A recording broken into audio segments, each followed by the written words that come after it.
Let's hope Matt's not a walker, too. Yeah, exactly. That's tough.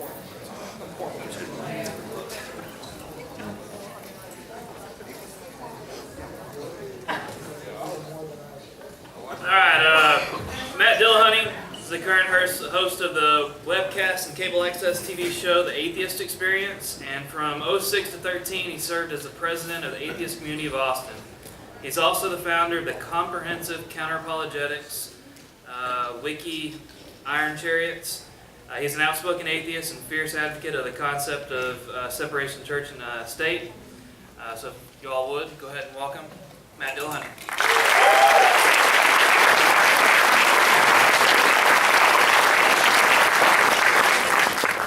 All right, so before we get started, I have with my talk. By the way, I know Kathleen didn't take a lot of time. I will. I know you're probably hungry, but I wanted to talk for a second before I start my talk about Camp West Texas. For those of you who aren't aware, it focuses on science and critical thinking and having fun with other free-thinking kids. It's for kids 8 to 17 years old.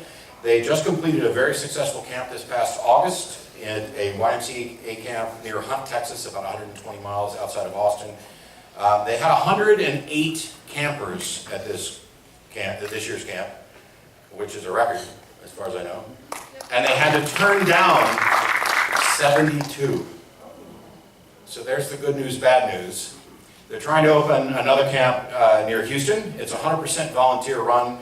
You can visit their booth out there, and you can also go to campquesttexas.org. I went out I've raised money before and ended up with a pink beard. I don't know how many of you saw that, but I also went out and did magic for the kids at Camp West this year and loved it. One of these days I'd like to see us with proper camps that we actually own, because while I'm thrilled with the facilities at the YMCA camp, the Jesus stuff that was up around the YMCA camp was, it was a teaching moment. All right, so thanks for inviting me out to West Louisiana.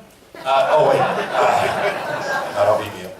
I love the fact that there's a secular community building out here in East Texas. You'll be happy to know that my wife had a conversation with somebody in West Texas after kind of mocking that West Texas doesn't seem to be doing anything.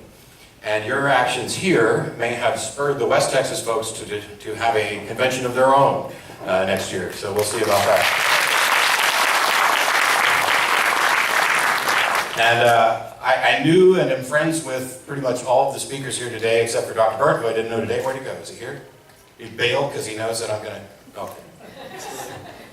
But I love this. Thanks for having me out. I appreciate you guys coming out. This talk's going to be a little scattered, but I am actually getting to a point.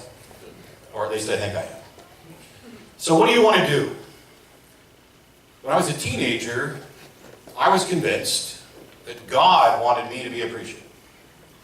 And I'm pretty sure that my parents were convinced of this as well, and so were many of the other people in our church and in our church youth group. And some of them did go on to be ministers and preachers and pastors, and if you don't know the difference between those terms, good for you. I mean, really. I, though, was absolutely terrified of public speaking.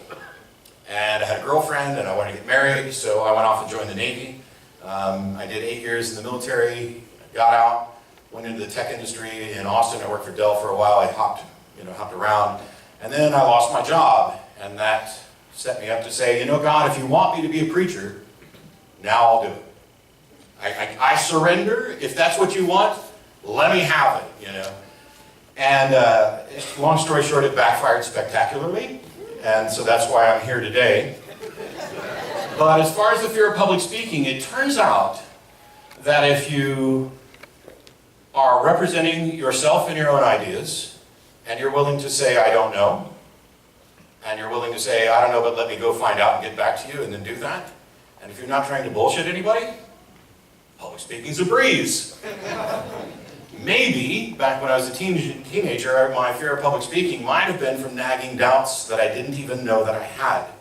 And it's partly because many religions pull a bait and switch with the doubts that you have. This was a mild epiphany that I had and told Beth about. I'm going to work up a whole talk on this, but if you're having doubts about whether or not God exists and you go talk to your minister, what do?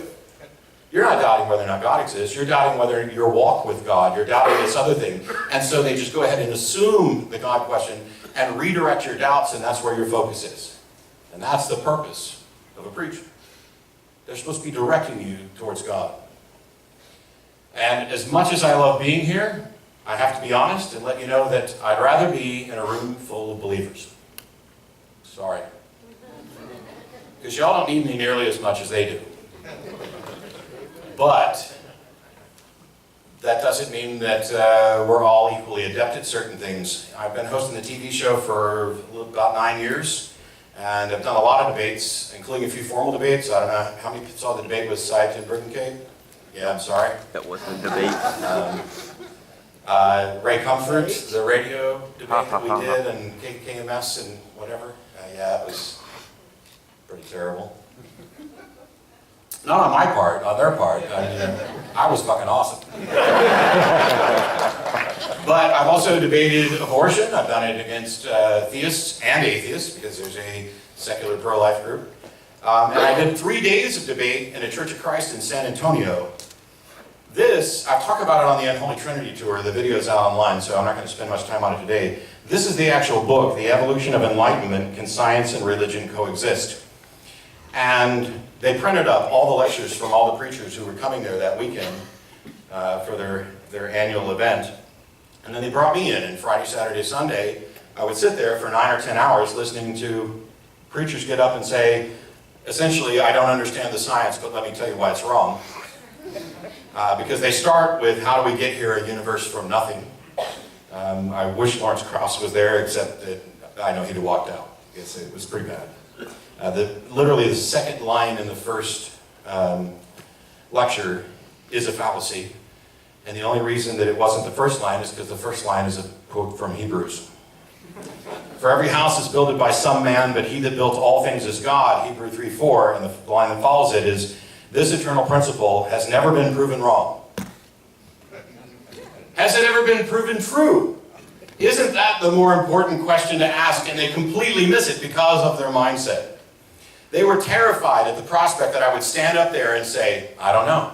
They got so mad about it that the main preacher came over to ask me, are you comfortable going to your deathbed not knowing these things? No!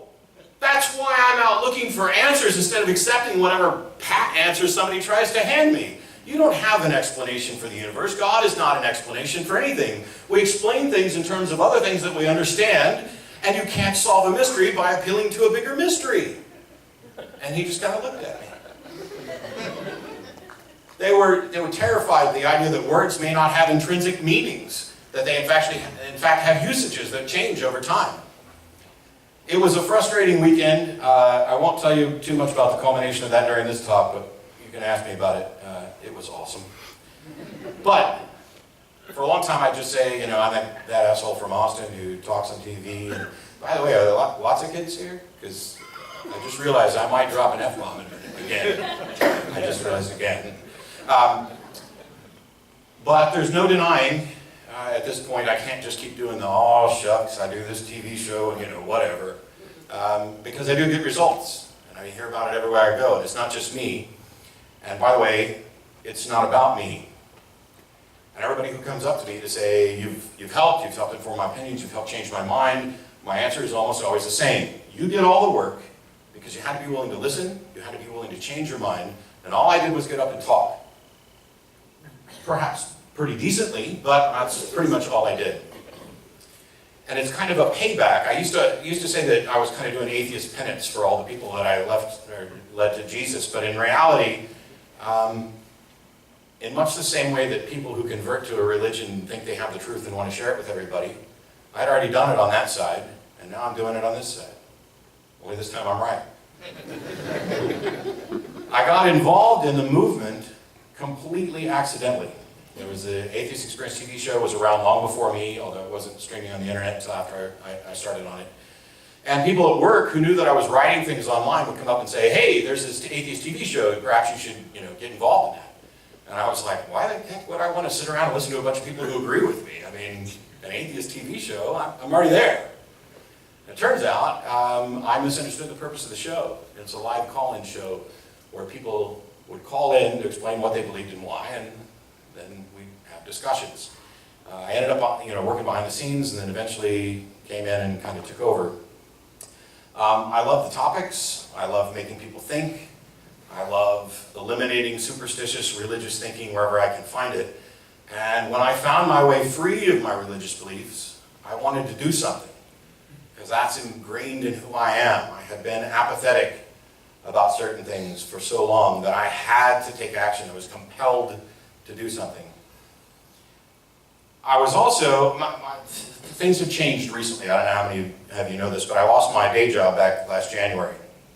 And for years, people were suggesting, people have been under the false impression that I get paid to do the TV show. That's entirely volunteer work. Nobody gets paid.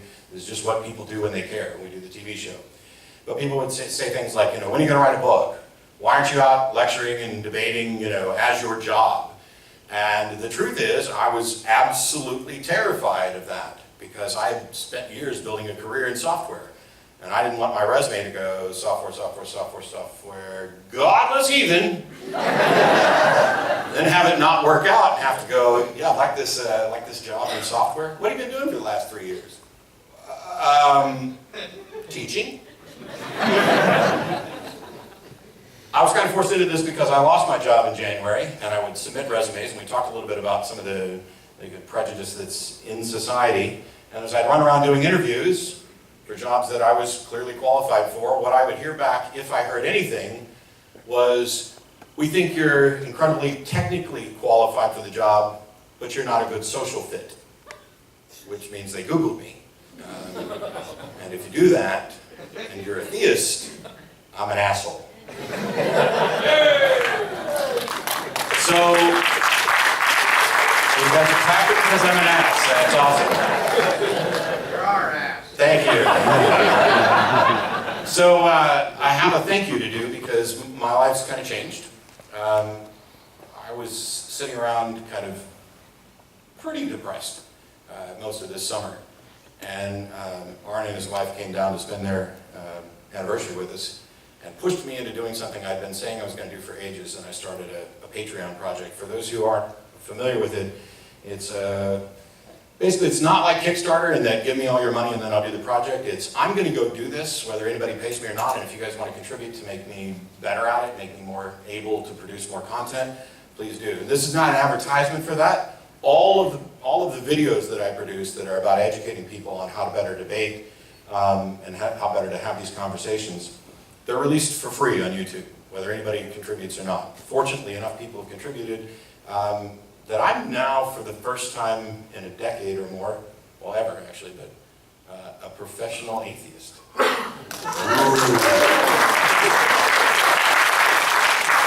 There are several videos already up there. I started with Pascal's Wager because that's one you're going to hear most often, because that's usually as far as some believers get. They don't know what they believe. They don't know why they believe it. They're not familiar with the texts. They're certainly not experts in the 25,000 fields the rest of us seemingly have to become experts in cosmology and neuroscience, all this to debunk them. And all they have to do is be willing to have a pulse and stand up and say something. This happened. This is true. Hang on, let me check that real quick. And then you have to go off and do the work that they should have done in the first place. Something's backwards here. Now I'm doing what I love. It's working. I'll be able to keep the house we bought. Literally, we bought the house in November. I made the first mortgage payment in January 1 and lost my job January 15th. So there was a little, concern going on. But what's my goal? I want to change the whole damn world. I want to eliminate irrational, religious, and superstitious thought, or come as close as possible. Religious privilege is a huge problem, as are other kinds of privilege, but today I'm focused on religious privilege. If you're a religious individual, you have all kinds of benefits. First of all, you're not looked at as an oddball, because you're part of the majority. If you pack up and move to a new town, you have a built-in, ready-made community sitting there waiting for you. When somebody asks you what church you go to, you probably have an answer. You have built-in assistance for jobs, food, childcare support, all human needs, and the support given from churches isn't in any way tied to the truth of their claims. Oh, we're doing this because our church is doing it, or God wants us to do this. No. You're doing it because you're human beings. Your religion has co-opted the aspects of what it means to be a decent human being in a communal environment and claimed it as their own. It's time for all of us to take that back. Atheists Helping the Homeless is a group that started in Austin, Texas, and when they go out to hand out sandwiches, what's the first question they get from a lot of people? What church are you with? How awesome is it to say none? We're atheists, we thought you'd like a sandwich. You don't have to stand here and listen to our sermon. You don't have to stand here and participate in the service. We just legitimately wanted to help.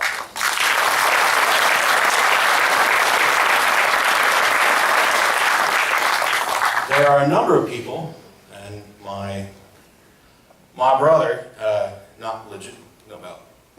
brother in all but biology, Jerry DeWitt, is a fine example. There are a number of clergy people who find their way out, and not all of them find their way all the way out. Some of them are stuck behind the pulpit because they have no skills that translate to any other job, and they have mouths to feed and mortgages to pay, and they sit there and toil away for years and years saying things that they don't believe. Imagine what kind of toll that takes on them. And there are people who would want to vilify them, saying, how can you stand there and continue to lie? And that's a legitimate question, but you have to understand that they are probably battling with their conscience as well and asking themselves that question over and over again. And in some cases, they've convinced themselves that they've chosen the lesser of two evils, which is, let me feed my wife and kids. And then some of them, thankfully, will change the nature of their sermons so that they're advocating more humanistic and secular principles in their sermons. What do you want to do? God, if he exists, and I'll quote Al Pacino in Devil's Advocate, is an absentee landlord. While it may give some people comfort that this landlord may eventually show up and fix things, there's no good reason to think that's going to happen, and our pipes are leaking now, and it's up to us to fix them. There is no hope of a miraculous intervention to fix the problems in the world. And when you go to some religious believers to say, why hasn't God fixed this? Well, it's our fault. We are the fallen, sinful creation. So if they're in agreement with us that we need to fix this stuff, then we should acknowledge that they're in agreement with us, force the issue, and then work together as much as we can to fix things. What do you want to do? What do you want to focus on? Where are your skills best used to serve everyone? Are you a comedian, a musician, an author, or an artist? I can't begin to list all the artists who influenced me without me ever even knowing it. Going back and listening to lyrics of songs that I never really paid attention to when I was a believer, rewatching movies and comedy acts from my youth, I find countless pro-secular and even anti-religious messages that didn't click at the time other than that's funny, and now are incredibly enlightening. How formative was that without me even knowing it? Are you good at organizing events, leading groups, handling finances, motivating people, sharing information, educating people? There's a place for you in some organization for any of these issues and more. Are you in a position to be merely open and out so that people know that the good neighbor that they already like is actually a godless, secular, atheist, free-thinking, humanist heathen? The guy who actually takes care of his yard, the one that they got together and they talked about the guy across the street who didn't. And maybe you're the guy across the street who didn't. It'd be so awesome if the only bad neighbors were theists. It's not true, but it would be awesome. We need this sort of cultural change because it is really hard to vilify and minimize a category of people once you know and like someone who fits in that category. How many minds were changed about the homosexual community or the transgender community because there were so many people out that almost everyone had a relative or a friend from those communities, making it difficult to keep viewing people as others. We need more of that in our communities. I'm going to continue to focus on the philosophical issues, the God debates and everything else, but that's not all. Now that this is kind of my job, I have more time to focus on more stuff and more humanist efforts as well as my atheist efforts. I focus on religion, philosophy, theology, and I'm doing it through debates and education. And many times I've heard people snidely condemn someone or a group for focusing on one issue instead of another issue that they feel is more important. There should be no contest or competition about which issue is bigger or more in need of focus, because every second spent arguing about who's doing the most good on the biggest issue is a second where neither of them were doing anything to fix either issue. And in all of this, no matter which issues we choose to address, we cannot forget to enjoy life. To live, to love, to eat, to mourn, to celebrate, and to just be. And for many of us, that means being social, sharing thoughts, tragedies, and triumphs. And for others, it doesn't mean that. And the question came up today to Jerry, which was kind of ironic, about what do you think about atheist church? And I'll answer it. Cool. There are people leading religions who like certain things and have needs for certain things, and they need a place. They need a community that fits what they like. Maybe it's a permanent thing. Maybe they will be involved in some Sunday assembly forever. Maybe they'll join a Unitarian church. Maybe this is just a stopping place until they're a little bit more comfortable. We are not of one mind. That's those guys. We are not beautiful snowflakes, but we're something. We are independent. We are freethinkers. This is not a one-size-fits-all option. It's not a zero-sum game. And when I hear my fellow atheists, and hopefully not, but probably humanists, point at the people who are like, well, I would never need to go do that. I don't want anything to do with church. I'm not going to stand there and hold hands and sing songs. Well, I'm not either. That's not me. But how dare you trash them for something that brings them joy? Are they hurting something? Well, now they made it more difficult because all these people are saying that atheism's a religion, and now I have to explain how it's not with this. Bull, bull, bull, bull. The people that you have to do that explain to already don't like you just because you exist and won't shut up.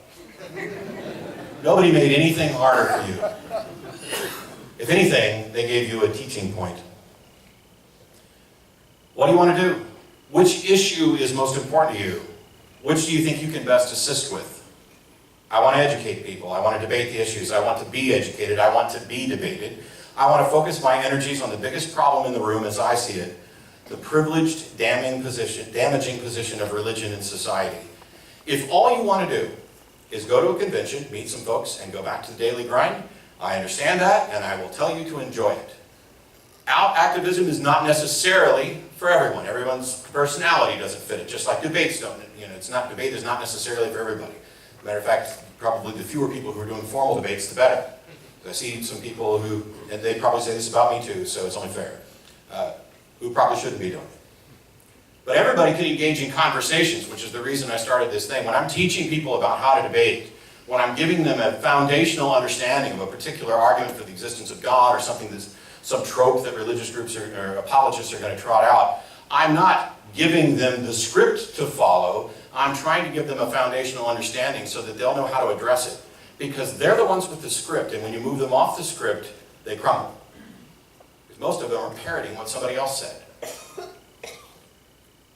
I think that some of you will find that you can do more than just come to a convention and hang out, and I'm so encouraged by this first convention in East Texas. And 1,000 small changes on 1,000 small issues can still change the world by moving each issue a little closer to the tipping point. And maybe the issue that you're passionate about is already very near the tipping point. When you're addressing problems, sometimes we can come up with quick solutions, but not always, and almost never when it comes to changing minds on fundamental issues that people identify with. If minds have to be changed, there's work to be done to get the issue to the tipping point, the point at which little or no further effort is required. Consider marriage equality. The issue is rapidly becoming a race to see which state is so bigoted, backward, and Bible-bound that they're going to be the last one to grant rights to these people. These people is probably not the way to phrase that when you're... Let me run. The issue is rapidly becoming a race to see which state is so bigoted, backward, and Bible-bound that they're going to be the last ones to grant rights to our fellow human beings. There we go. If it hasn't already moved beyond the tipping point, it's damn close. Religious privilege and prominence aren't at the tipping point. It may not even be near the tipping point.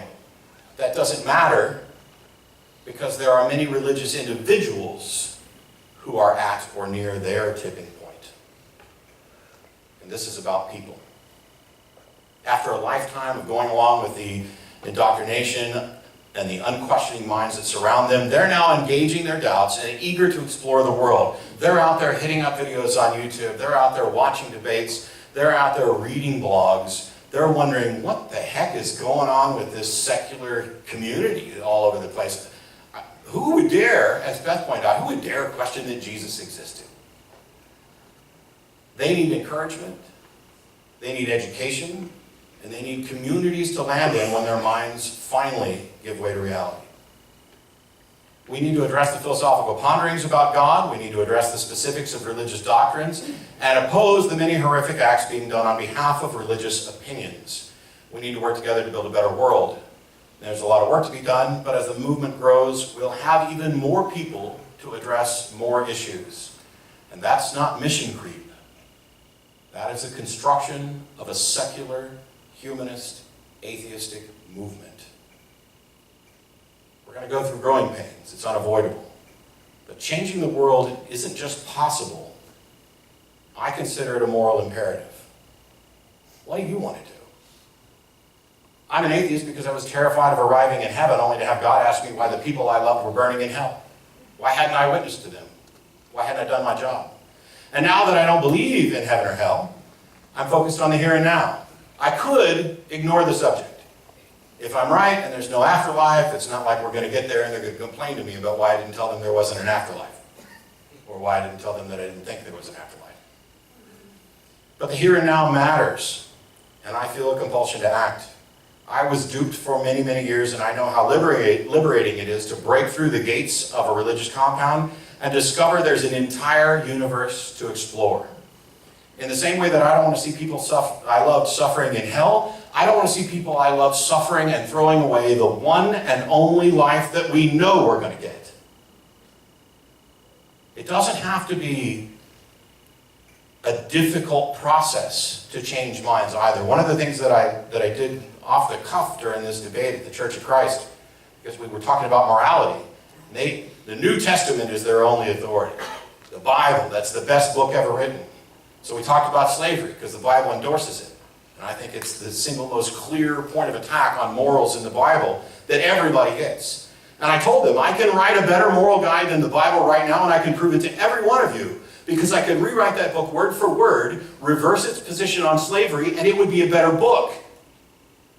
Some of them were desperate to deny it at all costs and rationalize. But all of them sitting back. I stood at the podium. I'm in their church, and I'm looking them in the eye. And the second I said that, eyebrows went up. Wow, that makes sense. There's something wrong in there, and I've been saying nothing could be more perfect than that. He just showed that there could. He's got to be wrong. He's got to be. There's something wrong. God's a mystery and knows this better than we do, and so he had good reasons for allowing for slavery, and I'm just going to sit here and keep on doing, oh my gosh. And they went to the church elders and said, why'd you bring this guy here? Because he's making better points than our guy. But that's Their religions have convinced them to sacrifice their humanity and their potential on the altars of servility and superstition. Religions don't just lie to them about the supernatural. They extend those lies so they dig into the very essence of who we are in order to make who you are wrong. It's been said that religions poison you and then offer you the antidote. I think it's more accurate to say that they convince you that you're poisoned, and then they offer you their special homeopathic remedy. That's water, in case you didn't know that. There are people who are going to go to their grave believing the harmful, damaging, hateful things with which their religion has poisoned their brains. There are other people who are going to go to their grave believing relatively harmless, superstitious positions that poison their brains. And there are people who are very near the tipping point. People who can be reasoned with. People who can be encouraged to embrace humanity and find their way free from the grip of religion and into reality. And I want to help them find their way out, just as others helped me find my way out. I want a world where marriage equality is a reality. I want a world where anti-choicers have either changed their minds or have no impact on legislation, where it's just their personal opinion. I want a world where there are no second-class citizens. I want a world where religion isn't forced into impressionable minds as if it were true. Where people are taught how to think instead of what to think. Where skepticism and critical thinking are valued. Where science isn't merely valued when it's convenient. When no cat is ever declawed.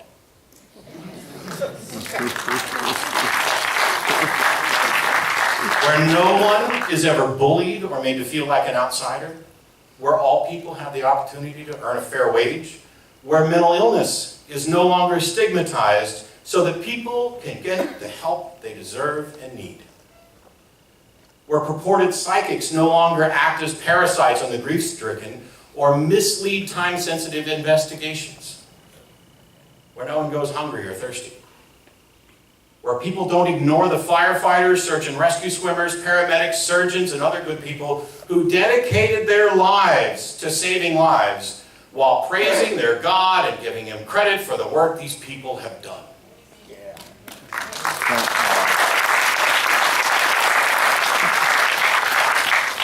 I want a world where real medicine is never secondary to prayer or pseudoscientific alternatives, where no child dies because their parents' religion forbids life-saving medical treatments, where you're elected based on your position on the issues and not how often you pray or which God you pray to, where citizens are still subject to the laws of the state and not the laws of the religious group that they belong to, where honor killings, acid attacks, and the stoning of people accused of witchcraft, adultery, driving a car, or being in public without a man are ideas that have long faded into the past and are viewed as the obvious inhuman abominations that they are.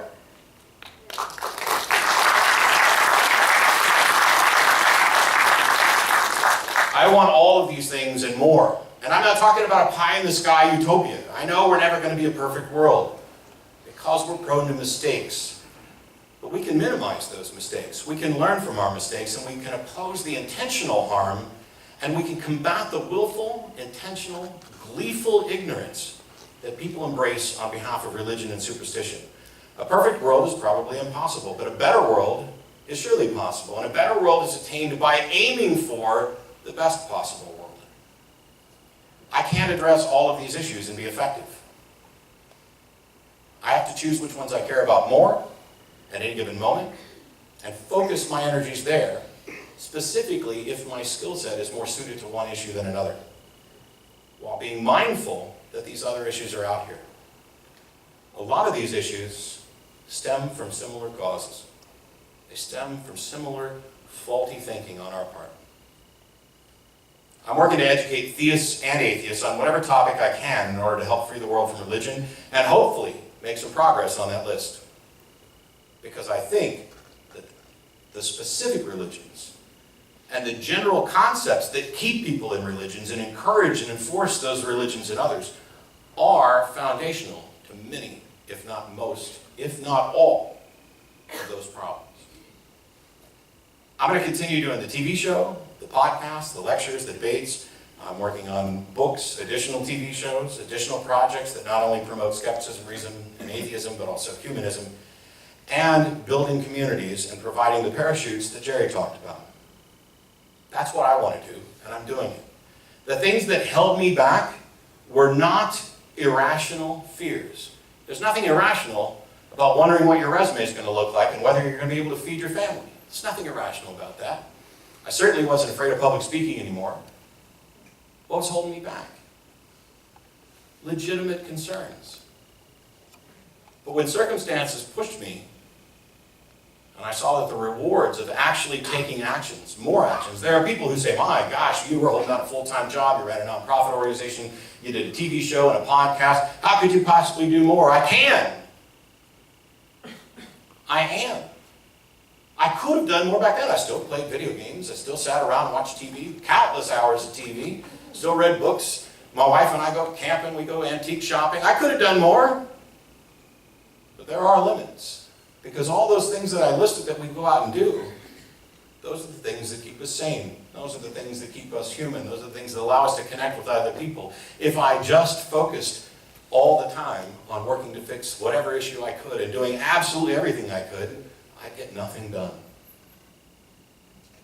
I would be mired in frustration. When those circumstances pushed me and I saw the reward of taking action, those concerns faded into oblivion. I'm able to do more good, and after only 1 month, now it's the second month, of producing video content specifically to educate people and seeing the outpouring of support from the community that's going to allow me to do this as my job, which isn't necessarily going to be the case for everybody. I think I'm happier than I've been in 10 years. I've gotten to meet so many awesome people in this movement, become friends with so many great thinkers, engage with people. I've been in debates, I've been on TV, I've been in newspapers. What really makes me happy are when people, as have several in the room, come up and say, hey, something you said mattered to me. You didn't necessarily convince me. I wasn't necessarily a fundamentalist, and you trotted out a perfect argument, and one day I'm now an atheist. That just doesn't happen. Something you said mattered. Something somebody else on the show that you did mattered. Something that somebody you pointed me to said something that mattered and helped me. It makes the crazy calls worth it. It makes the frustrations worth it. I mean, I'm not going to pretend that I don't have an ego. You can watch the side debate, and I was just sitting up there loving it. When you're in a debate with somebody, and they're sitting there making themselves look foolish and look terrible, I mean, I'm putting together like a debate retrospective of what went right in that debate and what went wrong for both of us. It's not going to be 4 hours, but it's going to be long. And at the end of it, I'm going to point out that according to Sai's beliefs in the Bible, I'm a better Christian than he was now. Because of the way he treated people. But hearing that from people makes it worthwhile. But knowing that you're affecting change is important. And so for all of you who have engaged in conversations with people and you're not sure if it had any effect, it did. Every little notion that you plugged into somebody's mind, whether it came from a song you wrote, a poem you wrote, a picture you painted, a conversation you had, demonstrating that you're a decent person who happens to also be a non-believer, all of those things pile up to move people towards the tipping point. So what do you want to do? And what's stopping you from doing it? Thank you.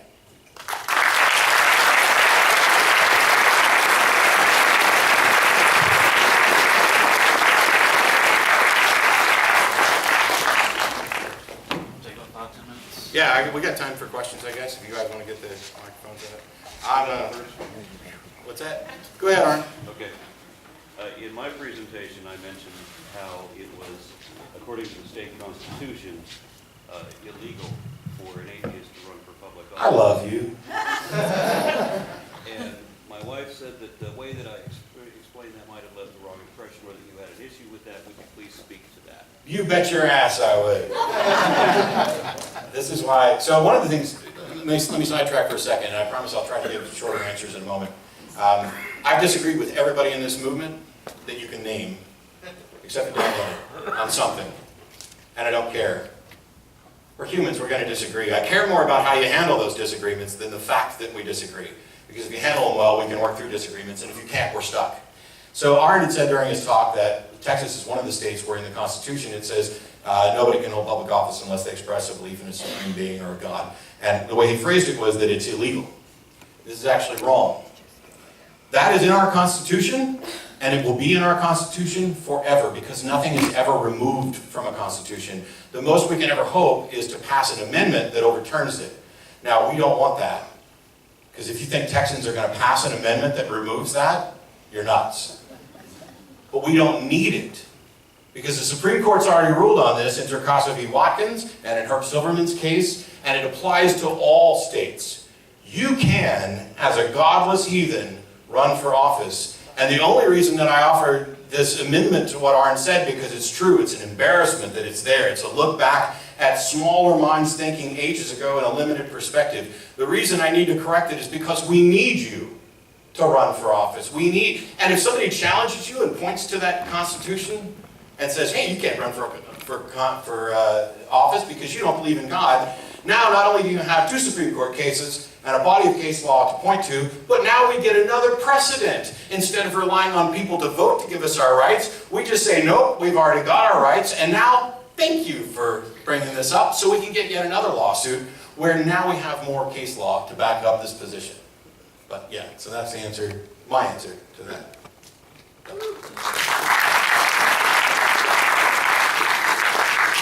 Who's got mics? You're here. Hey, Hello.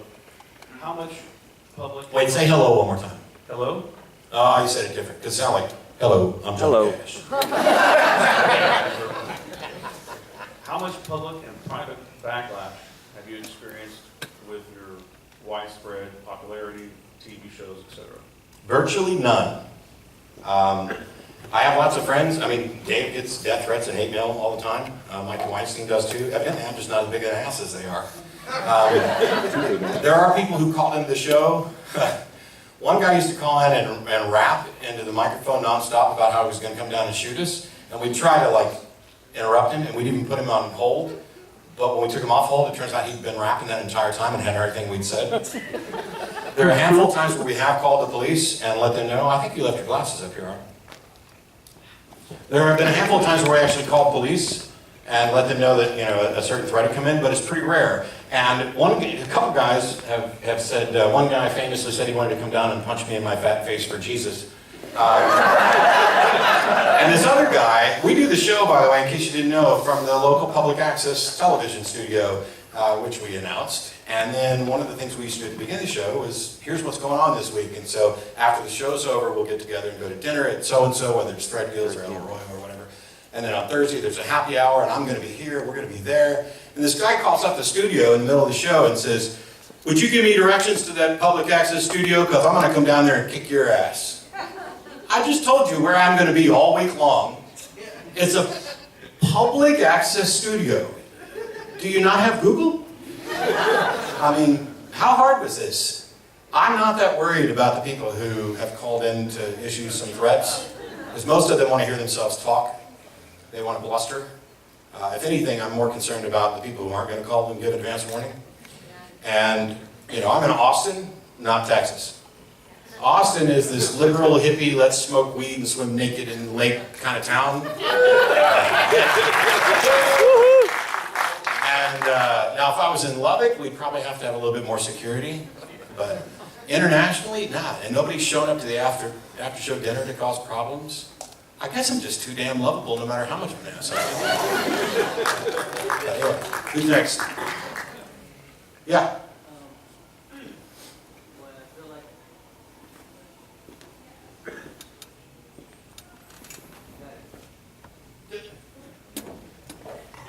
Yeah, I got it finally.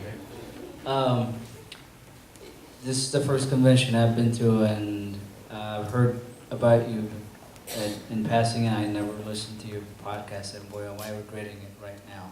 No, that's awesome. Now you've got like years of stuff to listen to. Thank you. But I do want to thank you for the stuff that you have been doing and the things that you've been going through and so forth for the good cause.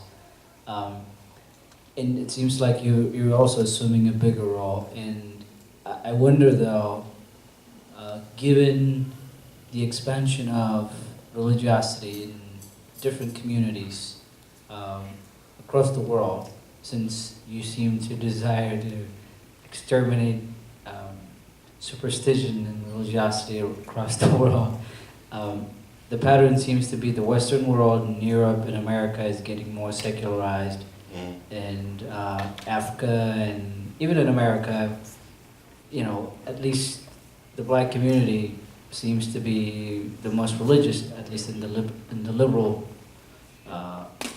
world, if you will, in America. And I wonder, do you worry about whether you would be a good messenger? All the time. Or what have you experienced, you know, in your work in those communities? So one of the things about this is that I'm my own harshest critic. Like when I leave the show, I replay the show in my head going, you should have said this, or oh, you shouldn't have said this, or you shouldn't have hung up on somebody. So I'm constantly worried about whether or not I'm doing it right or doing it well enough. A long time ago, I gave up on trying to please everybody. It turned out it was really easy because people would write in about a particular call, and one person would say, "You have the patience of a saint. I'm starting to think there's a God because you sat through that call." And somebody else would say about the exact same call, "You're the most narcissistic, arrogant piece of crap I've ever heard. Why did you do that?" And I realized as long as I'm getting kind of balanced there, I'm probably okay. When it comes to the problem with diversity in all these other communities, and you mentioned the prevalence of religiosity in the Black community, in the African American community, I'm gonna kind of defer that question a little bit. To provide a tip. As I've said, I can't remember countless times, evolution is probably, or not evolution. Slavery is probably my go-to argument for the moral problem of the Bible. Just so you know, don't go to Black Christians and ask them why they're still involved with a religion that was partially responsible for enslaving their ancestors. Don't. Because it's a demonstration of all sorts of monumental levels of ignorance. Because that religion was also partially responsible, different interpretation of that religion was also partially responsible for freeing them. And more than that, this is community to them. This is where they're going to go. This is where they get all those benefits that I talked about having people to talk to and food and everything else when you need it. This is their community. It is far less about whether or not God is watching them or whether or not God is real, then this is their community. And that's one of the ways we need to reach into that community. Now, Jamila Bey, who's a very good friend of mine, will in fact raise this issue of why they're still supporting a religion like that. And she can, because she's Black.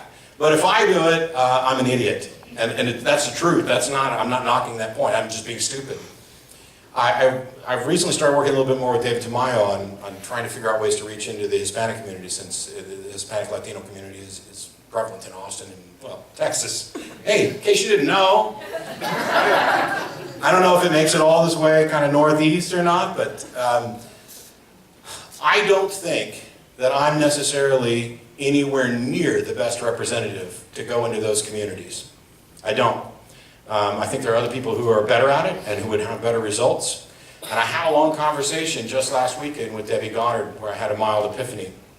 And it was, I get into this situation where people say, why isn't the atheist community of Austin more ethnically diverse? Why don't you have more people of color? And so I felt an obligation to do something about it. And then, being a little bit neurotic, I think, am I doing this because I want the atheist community of Austin to be more ethnically diverse, or because it's kind of being imposed on me? Or is it because I want to look good, like I'm the guy who fixed the diversity issue in the ACA? So what are my motivations for all of this? And then I would say, well, why do I want it to be more ethnically diverse in the first place? Is that necessarily a good thing? Should we maybe have the separate communities? And then it would go on and on and on and on. And what I finally realized is whether or not I'm the right person to do it, if I sit around and think like that, nothing gets done. And if the worst thing somebody can say about me is that he wants to look good by fixing a diversity issue in his group, okay, I'm fine with that, actually. If I'm only trying to get on CNN, and therefore it results in a much more ethnically diverse and gender diverse group, great. Put my ass on CNN and then say, yeah, he's that asshole who did that good thing. Next. I can't see where the mic is. Yay! Yes, what's up?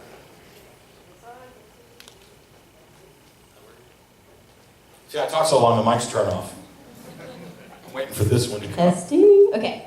So, I want to, this is a comment, not a question. I appreciate you mentioning diversity. You mentioned LGBT, you mentioned some issues within the Muslim community, such as honor killings. I'm an ex-Muslim, and changed my name and all that. And I just want to say that you do inspire others. While you can't diversify a group, you can inspire others to do that. And there's not many ex-Muslims out there. And it's because of Matt that I want to say, I want to make a difference. I'm an ex-Muslim, there's not many out there. I'm also a brown woman. And there's not enough in the atheist community. So thank you, Matt, for being very inspiring. Thank you. And I will say,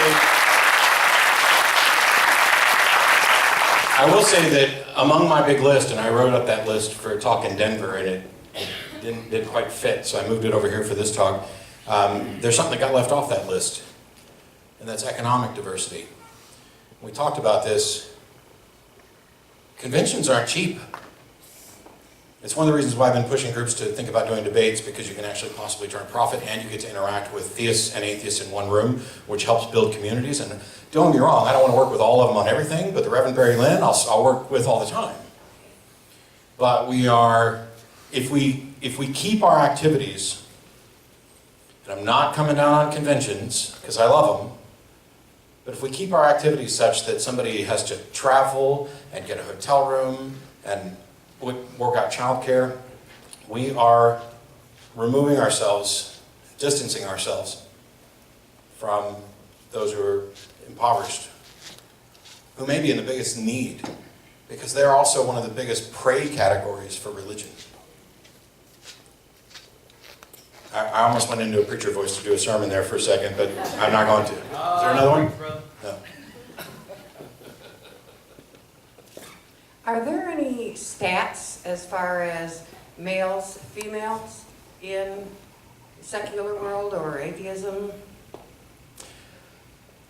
It looks pretty well blended here. The only things that I've seen is that by and large, in the broader community, it's right down the middle. Where the problem seems to be is in active participation and attendance. And this one's pretty good. We got a little work to do on like people of color, but we're doing pretty good on the gender divide. But I completely forgot what the hell I was going to say. Male, female? Yeah, but if you looked at this movement 5 years ago, 10 years ago, there was a bigger problem. It was far more older white guys. And that's changing, and it's changing because there have been a lot of people who spoke up. And people said, why don't we have more women involved in our group? And there's a whole bunch of answers to that question, because there's a whole bunch of different reasons that maybe we weren't as attracted to women. In some cases, when you have a group of 20 guys who have this little group, first woman who shows up is like chum. It's like, finally there's a potential mate for me because I only want to go after a godless woman. And that drives them right the hell away.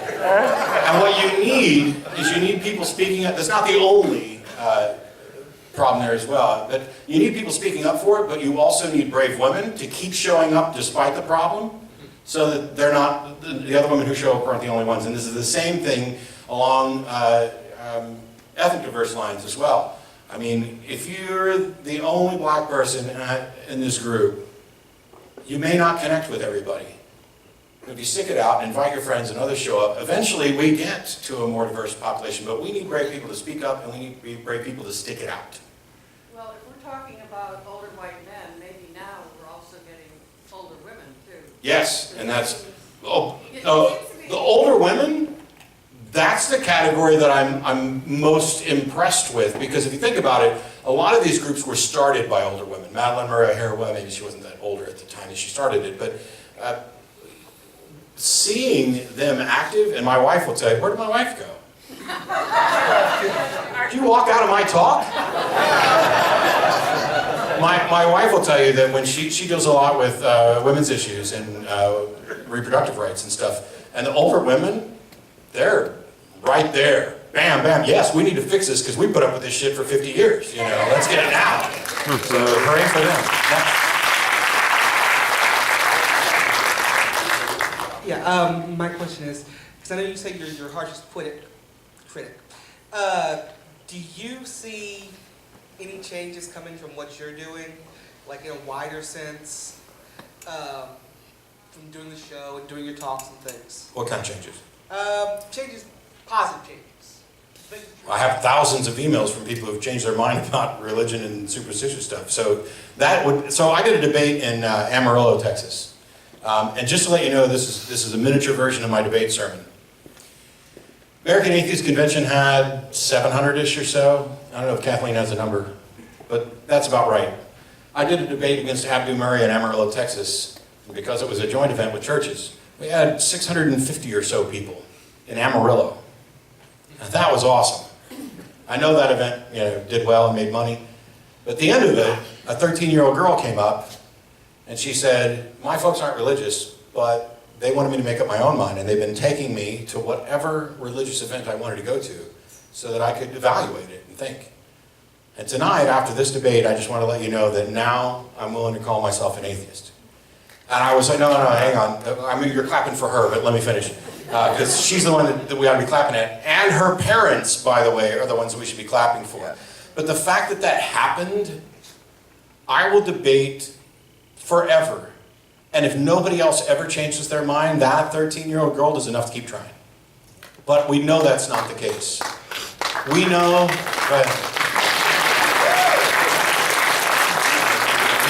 that the nuns are the fastest growing religious identification. I mean, Aaron talked about how Muslims is the fastest growing religion, but he also mentioned that atheists, the nuns, the secular community, that's the fastest growing religious identification. Is that trend going to continue?